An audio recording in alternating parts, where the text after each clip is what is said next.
ವಸತಿ ನಿಲಯಗಳ ಹೊರಗುತ್ತಿಗೆ ನೌಕರರ ಕನಿಷ್ಠ ವೇತನ ಸೇರಿದಂತೆ ಬೇಡಿಕೆಗಳನ್ನು ಈಡೇರಿಸಲು ಒತ್ತಾಯಿಸಿ ಏಪ್ರಿಲ್ 15ರಂದು ಜಿಲ್ಲಾಧಿಕಾರಿ ಕಚೇರಿ ಮುಂದೆ ಬೃಹತ್ ಹೋರಾಟ.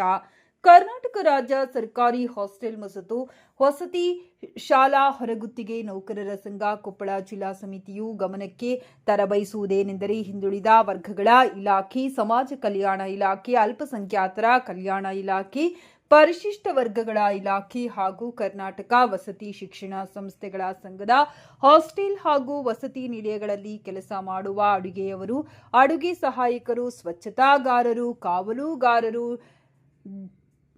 ನರ್ಸ್ಗಳು, computer operator, data entry operator, ಪ್ರಥಮ ದರ್ಜೆ ಸಹಾಯಕರು ಕಳೆದ 15-20 ವರ್ಷಗಳಿಂದ ಹೊರಗುತ್ತಿಗೆ ನೌಕರರಾಗಿ ಕೆಲಸ ಮಾಡುತ್ತಿದ್ದು, ಅವರಿಗೆ ಸರ್ಕಾರಿ ಕಳೆದ ವರ್ಷ ಕನಿಷ್ಠ ವೇತನ 25,000 ರೂಪಾಯಿ ವೇತನ ಪರಿಷ್ಕರಣೆ ಮಾಡಿ ಜಾರಿ ಮಾಡುತ್ತೇವೆ ಎಂದು ಹೇಳಿ ವರ್ಷ ಕಳೆದರೂ ಜಾರಿಗೆಯಾಗಿಲ್ಲ. ಕೇವಲ ತಿಂಗಳಿಗೆ 10-12 ಸಾವಿರ ರೂಪಾಯಿ ಕೊಡುವ ಸರ್ಕಾರ ಇವತ್ತಿನ ಬೆಲೆ ಏರಿಕೆ ಸಂದರ್ಭದಲ್ಲಿ ಒಂದು ಕುಟುಂಬ ಜೀವನ ಮಾಡಲು ಸಾಧ್ಯ ಇದೆಯೇ?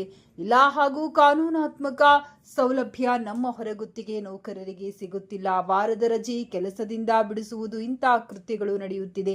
ಆದ್ದರಿಂದ ಕೆಳಕಂಡ ಬೇಡಿಕೆಗಳನ್ನು ಈಡೇರಿಸಲು ಒತ್ತಾಯಿಸಿ ಏಪ್ರಿಲ್ 15ರಂದು ಕೊಪ್ಪಳದ ಜಿಲ್ಲಾಡಳಿತ ಭವನದ ಮುಂದೆ ಹೋರಾಟ ಮಾಡಿ ಮುಖ್ಯಮಂತ್ರಿ ಹಾಗೂ ಕಾರ್ಮಿಕ ಸಚಿವರಿಗೆ ಮನವಿ ನೀಡುತ್ತಿದ್ದು, ಕೊಪ್ಪಳ ಜಿಲ್ಲೆಯ ಹಾಸ್ಟೆಲ್ ಮತ್ತು ವಸತಿ ಶಾಲೆಗಳಲ್ಲಿ ಕೆಲಸ ಮಾಡುವ ಸಿಬ್ಬಂದಿಗಳು ಬೆಳಗ್ಗೆ 9 ಗಂಟೆಗೆ ಕೊಪ್ಪಳಕ್ಕೆ ಅತಿ ಹೆಚ್ಚು ನೌಕರರ ಹೋರಾಟದಲ್ಲಿ ಭಾಗವಹಿಸಲು ತಿಳಿಸಿದ್ದಾರೆ. ಈ ಸಂದರ್ಭದಲ್ಲಿ ಜಿಲ್ಲಾಧ್ಯಕ್ಷ ಜ್ಞಾನೇಶ್ ಕಡಗದ, ಕಾರ್ಯದರ್ಶಿ ದಾವಲ್ ಸಾಬ್, ಉಪಾಧ್ಯಕ್ಷರು ಮಹಮ್ಮದ್ ರಫೀಕ್, ಸದಸ್ಯರಾದ ಫಕೀರಪ್ಪ, ಬಸವರಾಜ್, ನೂರ್ ಪಾಷಾ, ಪಾರ್ವತಿ, ಕನಕರಾಯ, ಹನುಮಂತ ಇತರರು ಉಪಸ್ಥಿತರಿದ್ದರು.